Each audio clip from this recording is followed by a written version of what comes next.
Welcome everyone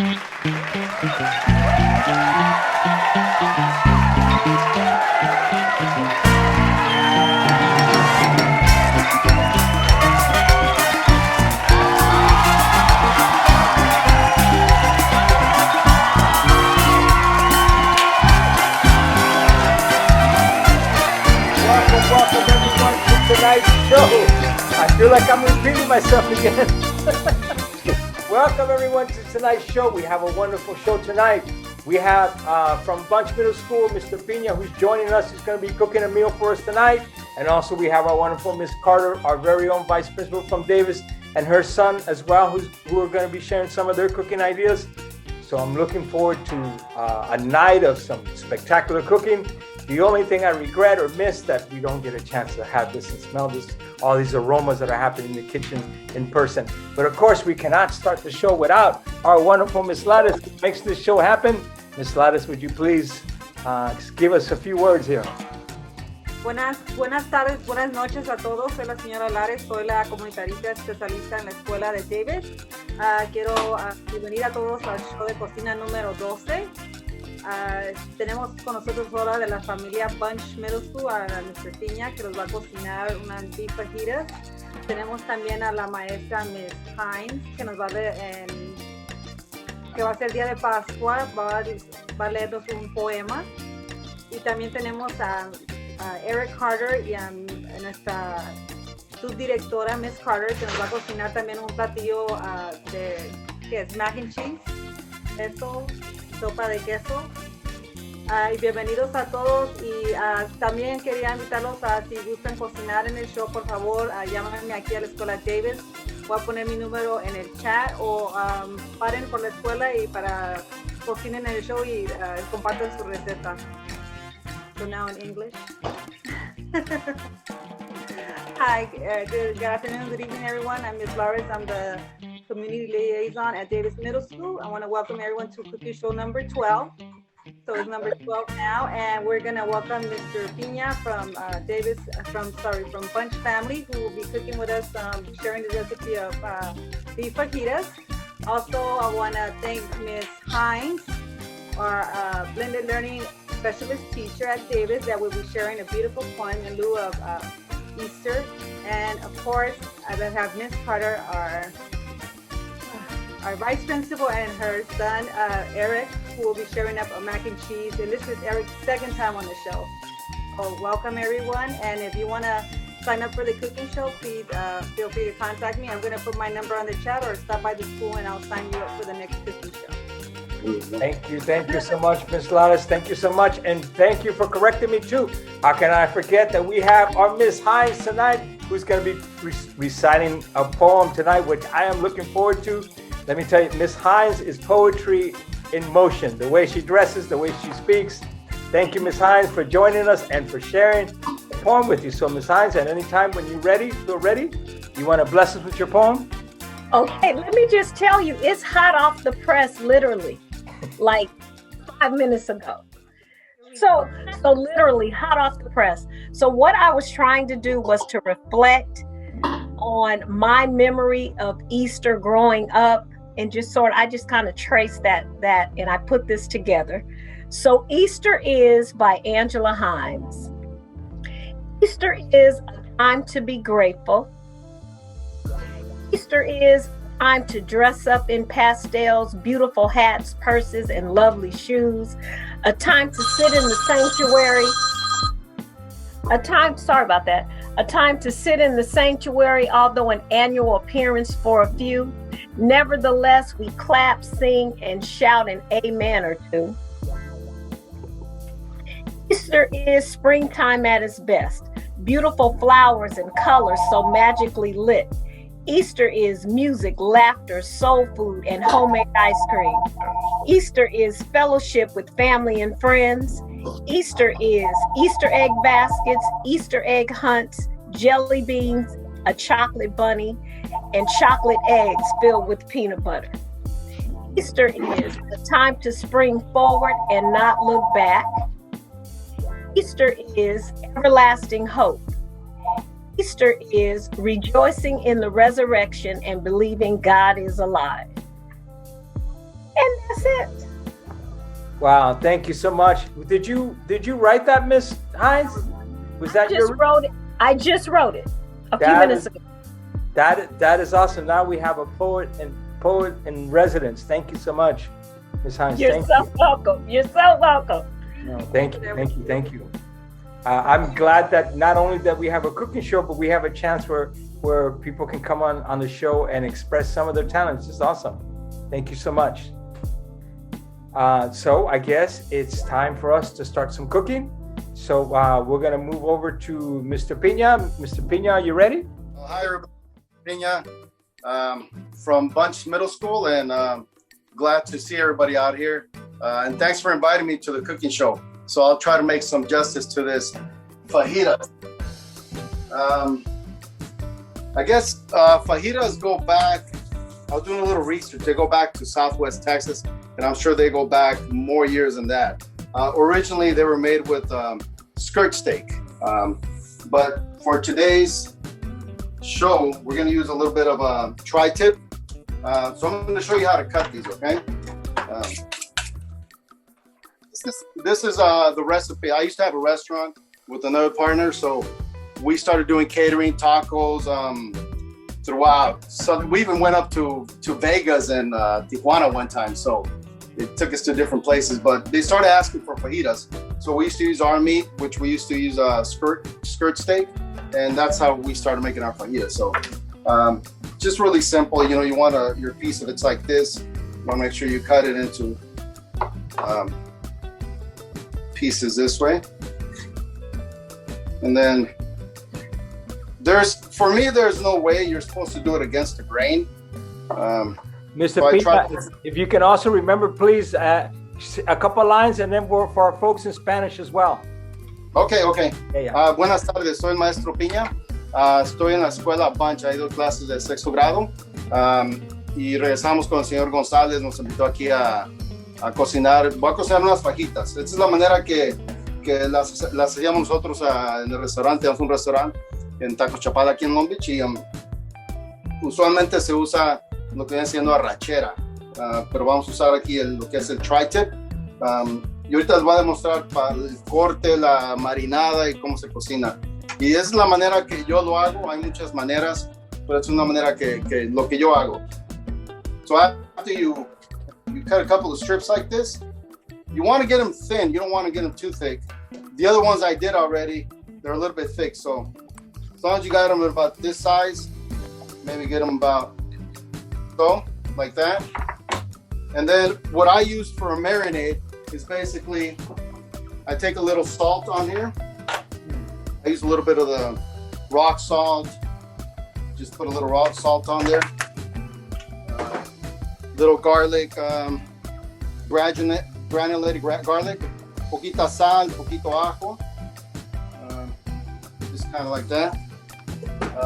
Little pepper. Poquita pimienta también. Okay. You can go a little extra on the pepper. Y todo es al gusto, es al gusto de ustedes, el paladar. This is cumin, comino. Now this is very common in Mexican kitchens. That's one of the main ingredients that people use, comino. I'm going to turn the skillet on real quick. So we start looking at let's heat it.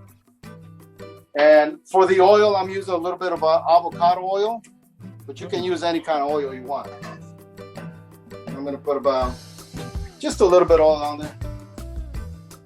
Get that heated up.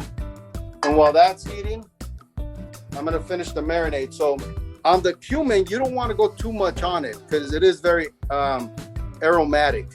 Yeah. No hay que ir muy cargado con el comino, poquito nomás porque es muy aromático. And it does give you a bitter taste after. So you want to just slightly, a little bit like that. And this is Chef Merito. So the reason I use this one, it's got a citric acid in it, which would be kind of like a lemon. But you can put a little bit of this and it gives it a little bit different flavor. And it does have other seasonings on there. So I just kind of sprinkle it a little bit like that. This is Chef Merito. A lot of people use this. And actually, if you go to a Mexican meat market, this is a seasoning that they use with a couple other wet ingredients for their marinade. That's the secret ingredient. So I'm going to take a mandarin and kind of put it on top a little bit like this. All right. And normally you leave this, you can leave it overnight, a couple hours in the refrigerator. I normally leave it overnight. And once it's like that, let me clean my hands real quick here. Lo puede marinar sobre la noche o que se quede toda la noche ahí marinando, dando su marinado o un par de horas en el refrigerador. So we want to get this at a high heat. And we're going to start pouring our meat on here like this. Okay. And we're just going to stir it here for a little bit. And depending on the pan you have, it might take a little longer or a little less. Depende de la cazuela que tenga, le puede durar un poquito más o un poquito menos. So aquí lo tengo en el fuego alto. It's got a little high heat here. So I'm going to let that simmer real quick. And while I wash the cutting board. Any questions? Hey, Mr. Pina, do you know why they call it skirt meat? What's the why that phrase skirt, you know? Yes, the skirt meat is the undesirable part of the cow or the beef or the... I didn't know that. Steer. Interesting. And it was a cut that I guess the people that lived in the ranches they didn't want, or the rich people, the owners, the landowners. Right. And they would give that cut to the ranch hands, and they would create their own dishes with it, which would have been probably like the beef head, the tail, intestines, right, skirt. Now what the skirt has, it has a membrane that covers. So imagine this, it's about this long, and it lies on the underbelly of the cow. That's why I call it the skirt. And you have to take that membrane off. But the meat's a little tough, but it's really juicy. So if you know how to marinate it, you can put it on the grill, and it gives a really good marinade. It kind of shrinks up, so you have to watch when you cook it. What's the name of it in Spanish? What's the name of it in Spanish? Sí, me estaba preguntando el maestro González, se llama rachera la carne. Rachera. Y la carne arrachera era un pedazo que casi no deseaban en aquellos tiempos los rancheros, los hacendados, y les daban a la gente. Estoy hablando acá al lado de Texas, del norte, se lo daban a la gente para que hicieran su comida. Quizás se lo vendían más barato. Pero el pedazo de arrachera viene con una capa de, como una telita de cuero, y esa hay que quitársela. Entonces hay que marinarla porque es muy dura. Pero si la marina uno, se ablanda y se hace suavecitas. Okay, so we got this going. All right. So it's cooking right there. And while that continues cooking, I'm going to show you how to cut we've got some vegetables here. We have red bell peppers, green bell peppers, yellow, orange, some white onions, some purple onions, and tomatoes. Now you can use any kind of bell peppers you want. I mix whatever I find in the fridge and I pull it out. You know, it's kind of like making a stir fry. So once you have your bell peppers like this, you want to cut them like this. And then when you cut, make sure you get your fingers away because you're going to chop your fingers. Entonces, mira, aquí los bell peppers, los chiles de campana, los chiles marrón, hay que cortarlos, ¿verdad? Pero puedo usar cualquier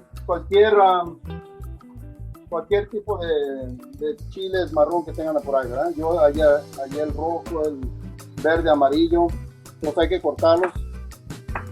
Los cortamos un poco así en tiritas. Real thin slices like this. Okay? And then what I usually do, I cut them in the middle. Right, what happens if you cut it like this, sometimes if you got a bad knife like mine, it won't cut. If you got a good knife, I guess you will, right? You just got to watch your fingers. Hay que cuidar los dedos para que no se corten. See? You got that, and then for this screen, where you want to take that part out, Go through the middle. Pull that out. Es para sacar lo que es del medio, ¿verdad? Lo corta uno aquí. So I guess I'm going to use the side because my knife is working, right? You want to do them kind of thin like this. Un poco delgadonas. See how that side, it's got like a waxy membrane on the outside. De este lado está un poquito más fácil. Just watch your fingers. All right. So we got our bell peppers here. And so we got some, let me stir this real quickly.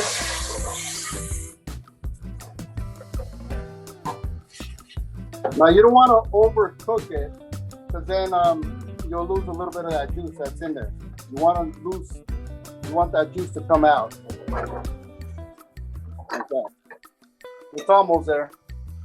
Now for the onions, I'll use a white onion and a purple onion. Una cebolla blanca y una morada. And what the onion we do here, we just cut in the middle and you put it on the side. And then to slice it, you want it really thin. Like this. Okay? You get these little thin slices that look like that. Wow. So una cebolla blanca la vamos a cortar delgadita. Esta es la morada. You grab it like this, you put it on the side. You just get this. You see that, Mr. Gonzalez? That's a professional. I was gonna say I can't cut onions like that. Yeah. we don't want to chop up. Right? Chop your finger off. Yeah, you gotta be careful. Yeah. Yeah. All right. And then we have garlic. This is about 3 cloves of garlic, and I usually put a little bit of onion on there. It's ajo picado y poquita cebolla. And the other thing that I do, I got some tomatoes here. I put tomatoes in my fajitas because it gives it a little juice, and then it blends in with the rest of the vegetables and the meat, and it looks really nice. So tomatoes, same thing. I just slice them like this. Just slice your tomatoes as thin as you can, and you can throw those in. Now, if you want to make your fajitas hot, you might want to throw a serrano. All right, so that's up to you, but it's available. So this is almost done here. What do you think, Mr. Gonzalez? Should we put the chile in or not? Well, I'm probably not gonna eat. But he usually cooks those tacos. They're not hot. Yeah. Okay. Yeah. Let's see. I have some chilies in here somewhere. My family likes them with chilies. Aquí en la casa les gusta que le un poco bravo.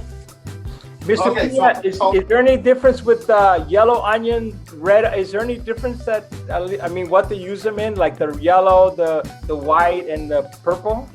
You know what? The yellow's a little sweeter than the white one usually. In a lot of the Mexican cooking, whatever's available, we use the white. I like the white one because it's a lot easier to cut. Oh, okay.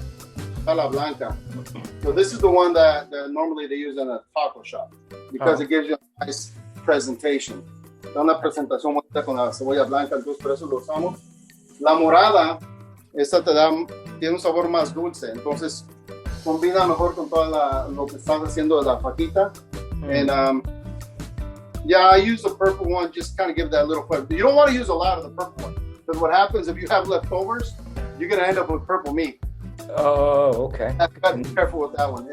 These colors here, they'll start blending in and give you that nice color of fajitas. So, yeah, you don't want to go too much on the purple. En la morada sí suelta mucho el color y ya otro día va a tener fajitas moradas en color. Okay, so we're ready on this one. We're going to turn the heat up. We're going to put this on the side a little bit here. On meat. And then we're going to add you can leave that there. And we're going to add just a little bit of oil on there. So what we want to do now is put our garlic.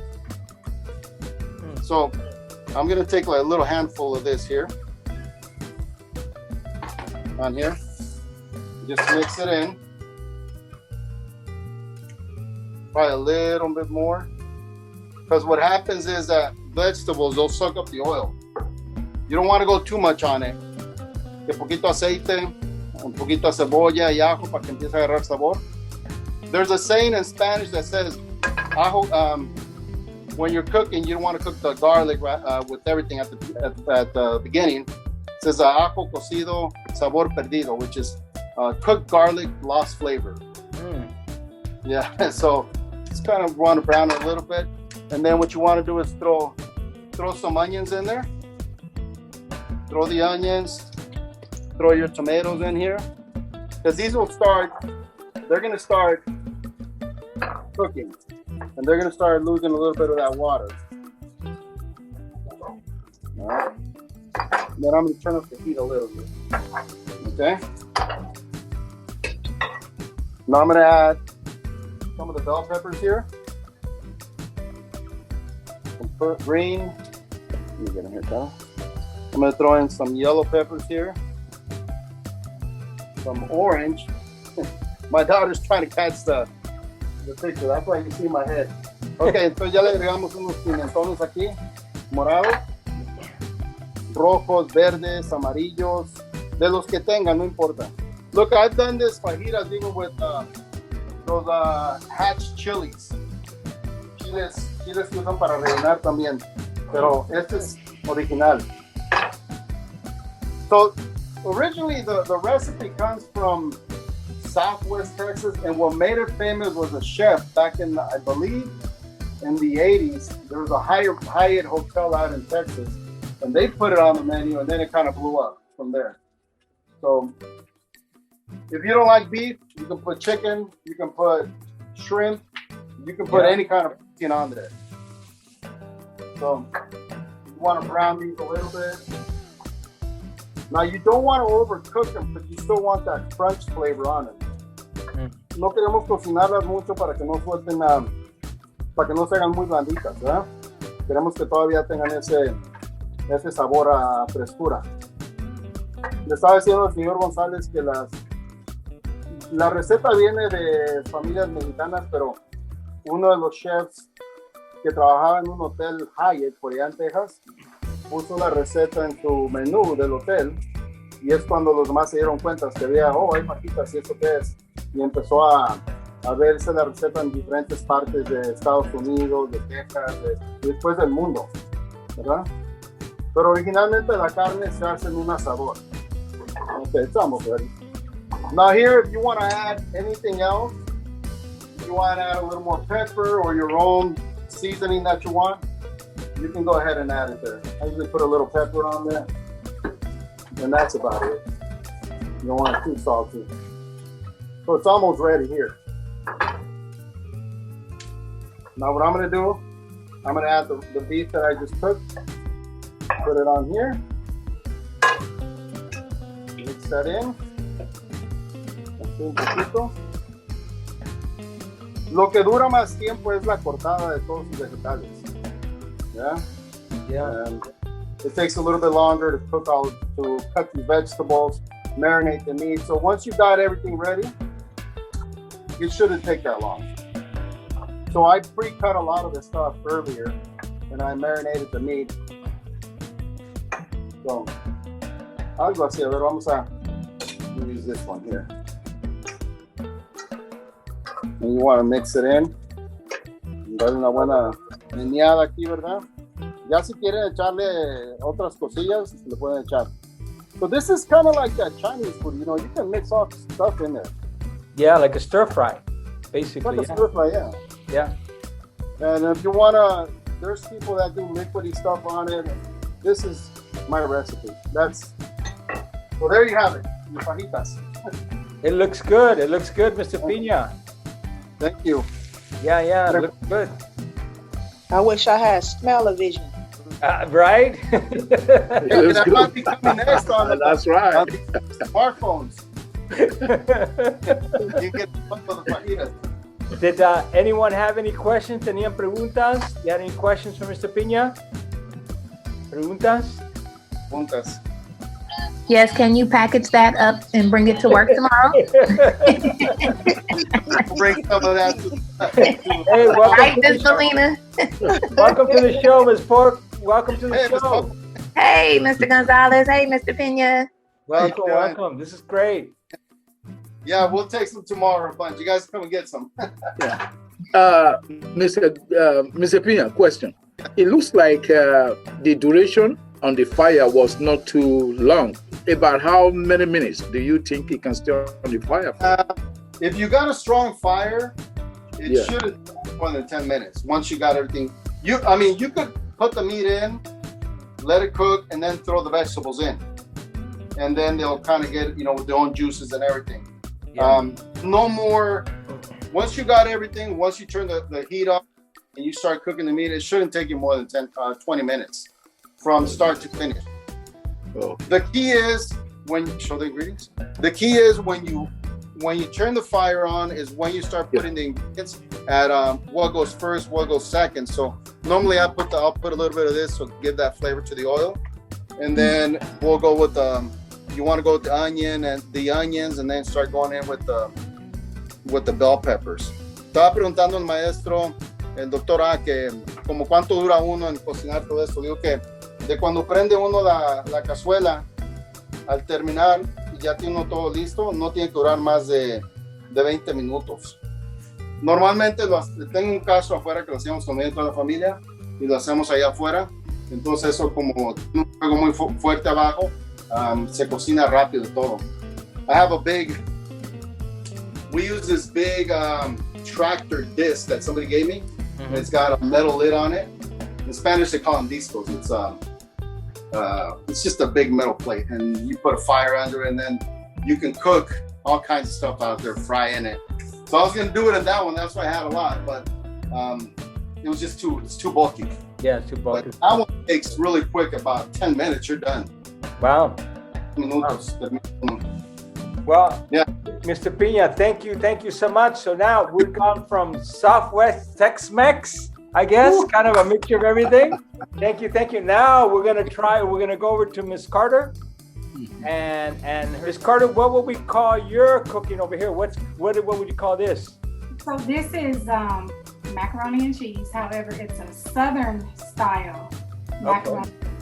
Some people just put noodles and Velveeta and call it mac and cheese, but that's not how we do it. Okay. So macaroni and cheese has 6 different cheeses. It's 6 different cheeses, and we eat it as a side dish. And with most of our meals for Christmas, Easter, Thanksgiving, most holidays, this is a staple side dish that we eat in our culture. All right. So I'm gonna explain how to make it, and then my son here, he's the expert. He's gonna actually put everything together while I'm explaining it. Okay. And just give us a in between, Miss Carter, so we can put that in Spanish. Absolutely. Okay. So Miss Ladis, you wanna try that shot, or you want me to do it first? Well, you can help me out. Okay. Lo que va, la subdirectora Miss Carter va a explicar y su hijo Eric va a cocinar. Dice que él es el profesional en cocinar. So, lo que vamos a cocinar es macaroni, mac and cheese, pero al estilo sureño. Yeah. Sureño style. Un poco diferente porque ellos usan más que 6 diferentes quesos, dijo. 6 different types of cheese, Miss Carter? Yeah, so we have cheddar, mozzarella, wow, cream cheese, Havarti, and Gouda. Okay. So, entonces va a usar 6 diferentes quesos. Va a ser la diferencia de cómo lo cocinan en el sur que cómo lo cocinamos nosotros aquí. So, ella va a ser la que lo va a dirigir y él es el profesional de cocinar el mac and cheese. All right, Miss Carter, so take us through to this cheese mac. So in a medium saucepan, on medium, you're going to melt, how much butter? 2 tablespoons of butter. And then once the butter is melted, you will add a tablespoon of flour. And that's going to be your roux, right? So para empezar, vamos a hacer 2 cucharadas, vamos a derretir 2 cucharadas de mantequilla. You said 2 tablespoons of butter, and what was the other one, Ms. Carter? Tablespoon of flour. y una cucharada de harina para empezar. You have me at butter. And so you're gonna do the flour and the butter, and you're gonna whisk it together. Whisk, whisk, whisk. Can you guys see Eric whisking? Yes, yeah. Van a empezar con la mantequilla y la harina y van a empezar a batir, mezclarlos juntos como lo está haciendo Eric, lo pueden ver. Okay. And once that's whisked, next you're gonna take a half a cup of evaporated milk. Ya que lo esté combinado, vamos a tomar una media vaso de leche evaporada. And we're going to add 3/4 cup of half and half. Y vamos a echarle 3/4 de mitad y mitad de leche que se llama mitad y mitad. So right now we're making the cheese sauce. So ahorita estamos haciendo una salsa. What is it, Mr. González? La salsa de queso. Salsa de queso eres Yes. salsa. Okay, and so you're gonna cook that on medium for about 3 minutes. Ponerlo en fuego medio por 3 minutos.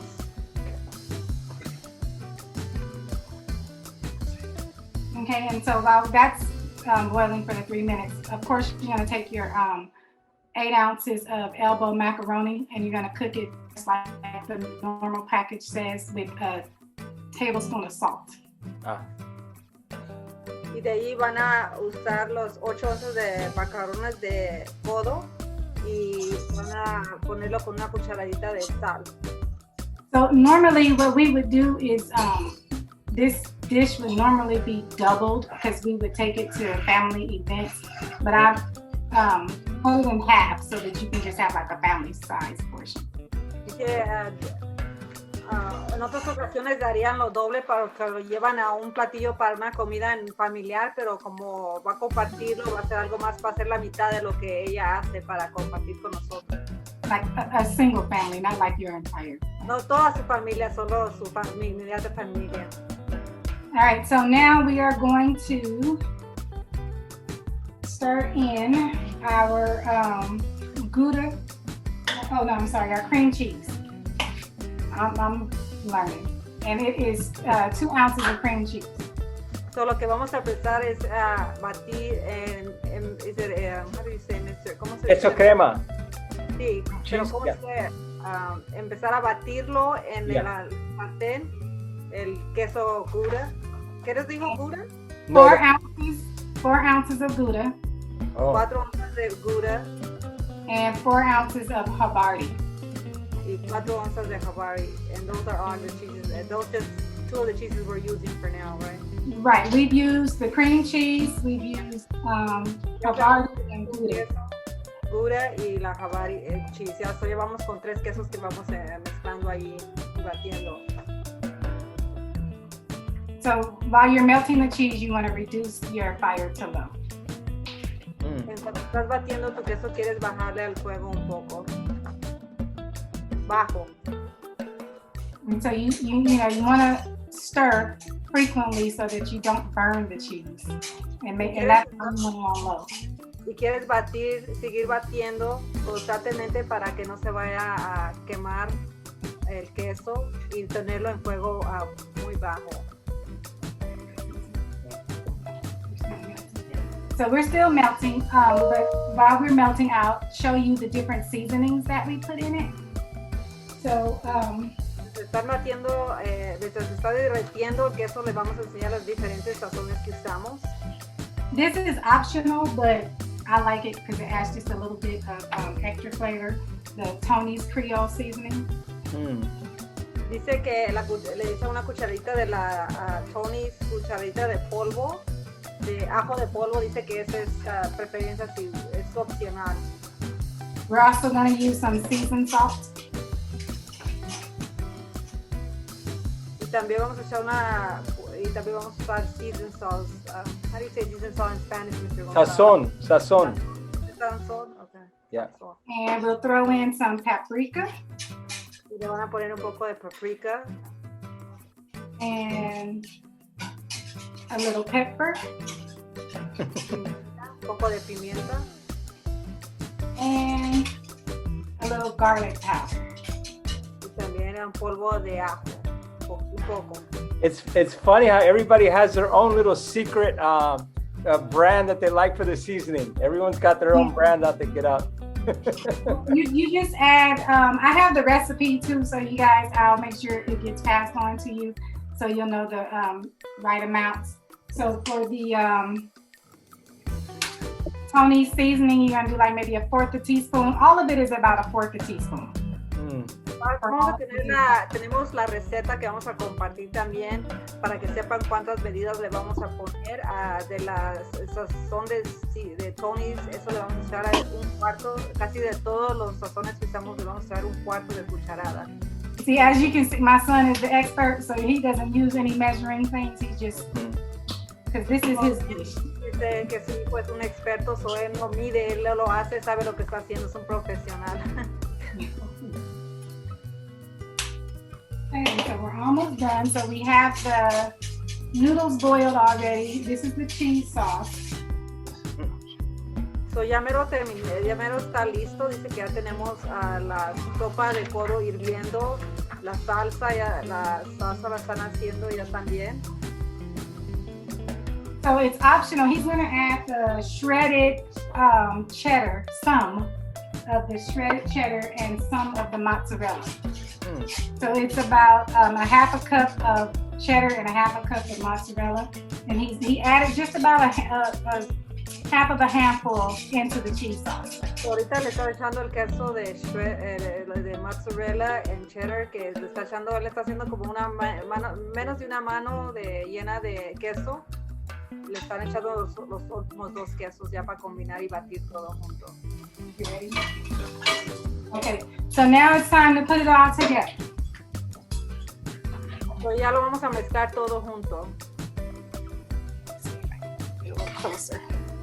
So now you're going to layer. You're going to put some noodles in the pan. It's about an 8x8 size pan. Oh, interesting. So van a empezar a poner todo en el sartén. So that's not all of the mac. You put it in layers. So right now he did some of the elbow macaroni, and now he's going to put some of the cheese sauce.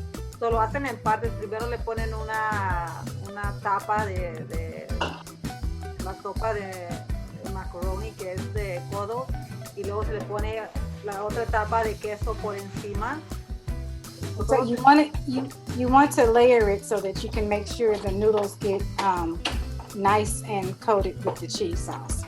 So lo hacen en tablas para que se aseguren que todos los noodles que son las macarrón de codo, que todo se tape bien con la crema de queso. Okay, so now he's sprinkling some of the shredded cheese. Ahora le está poniendo un poco de queso por encima para la tercera etapa. And he's mixing it a little bit. Mezclándolo un poco. And now he's going to do the final layer. Y ahora va a hacer otra etapa que es la etapa final.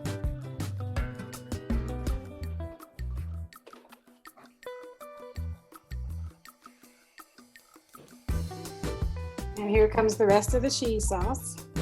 Y se está echando lo demás del queso que derretido.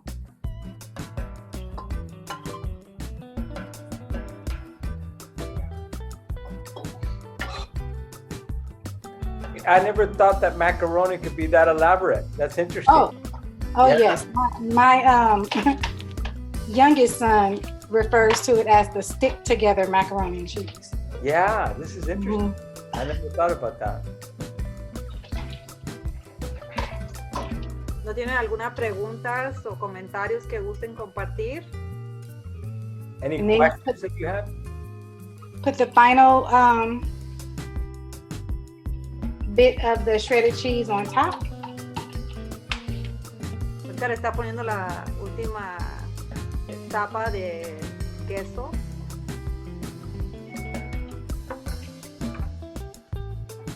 And that's it. And you bake it at 350 for about 25 to 30 minutes, and we did one ahead of time, so we will show you what the final product looks like. Por último, por unos 25. 25 minutos.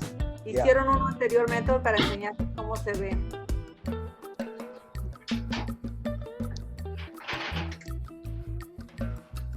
Voila. Wow. Interesting. I've never thought of macaroni like that. It looks good. Oh, me neither. So he's gonna get a spoon so you can kind of see what it looks like when you break into it. Look at that. Look at how nice and creamy that is. You see that? Yeah. Wow, that looks good. You know what? What is it? 124th and Mona Boulevard. All right, I'll try and get behind that. I'll try to get my order into Alabama. Right? that macaroni and cheese is like, and so I made some meatloaf and cabbage, and we're gonna have a nice little dinner tonight. Wow. No. Great, Miss Carter. And Mr. Pina, I think that you can even put it on your plate. You can have fajitas with the macaroni. That's that fusion we were talking about. Yeah, fusion. Yeah. Hey, that looks really good. That looks good. Yeah, it does.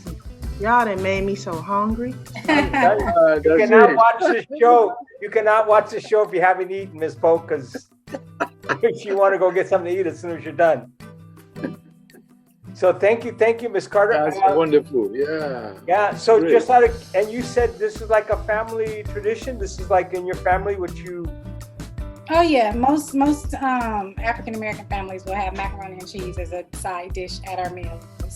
A Southern meal, especially like for major holidays, Easter, we make it, Christmas. It's always a staple at Thanksgiving. And so what do you usually have when you make it? What's like traditional for you when you make it, or what's typical? Well, it just depends. Like I said, tonight I end up making just meatloaf and steamed cabbage. And, we'll have the macaroni and cheese with that, or you can do fried chicken and yams. It just depends. Okay. It goes with everything, pretty much. No, it looks great. Thank you so much. Yeah, that looks great. Yeah, it's great. Oh, thank you. I don't know, one question though. When you prepare food like this, do you have to put some like little meat or something like that? Inside the macaroni and cheese? No, I've never had it with meat, but I know that people do make like lobster macaroni and cheese. I've seen that on but I've never prepared it, and we've never prepared it. Yeah. As a side dish.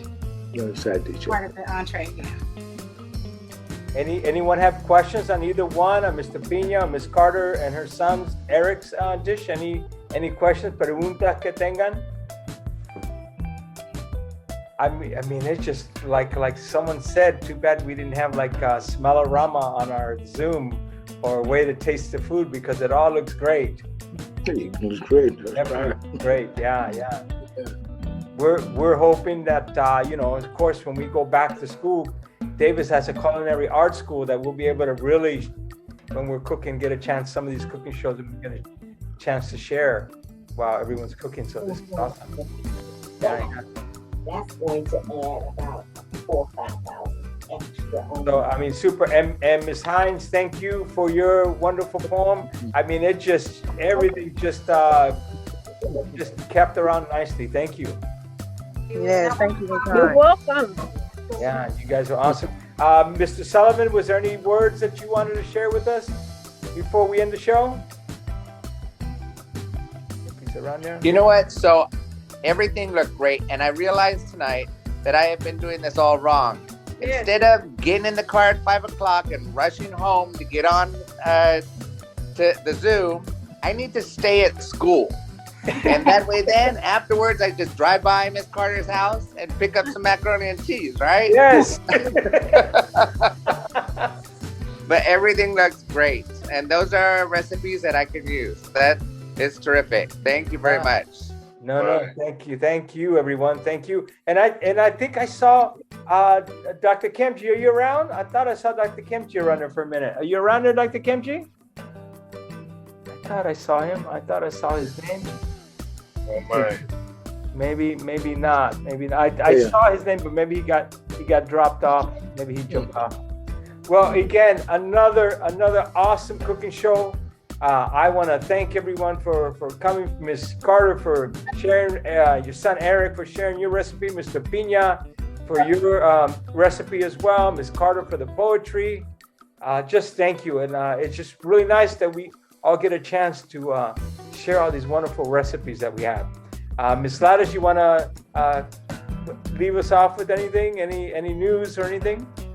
Thank you to everyone. Gracias a todos. The recipes will be available. I'm doing some barcodes, so you could just scan it with your phone, and then the recipe appears. So I'm working on that. We should have that available next week. We do have it for some of them already. So las recetas, estoy haciendo un código que nomás puedes con tu teléfono poder scan, y sale ya la receta ya hecha. Ya tengo algunas recetas hechas, pero para la semana que viene ya voy a tener todas. Y si gustan cocinar en el cooking show, por favor, llámenme a la escuela Davis. If you want to join the cooking show, please, or you want to host it, you feel like cooking, sharing a recipe, please contact me at Davis, or stop by, or email me, and we can sign you up for a cooking show. Or sharing a poem. Or anything you would like to share, Ms. Hines. I want the point for the Davis newsletter, please. I'll get that from you. and of course, hot off the press.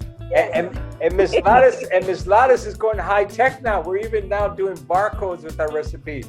Look at Miss Lattice moving up. Very cool. So again, I want to just thank everyone again for coming onto the show tonight, sharing all these wonderful recipes, all the wonderful words tonight, and 2 weeks. So what do we got in 2 weeks, Miss Lattice? What's coming up? Well, we have the next cooking show, I believe, is the 15th. I think we have the National Health Foundation is going to be sharing with us also. Fantastic. Yes, and we have a couple, one of CRS from another school would like to sign up too. So I'm going to sign up people, and we'll know soon who's on our next show. Okay, fantastic. And then as soon as in a couple of days, we'll edit the show. We put the show on our website, and we also put it on YouTube. So please feel free to subscribe to the show. Keep us going.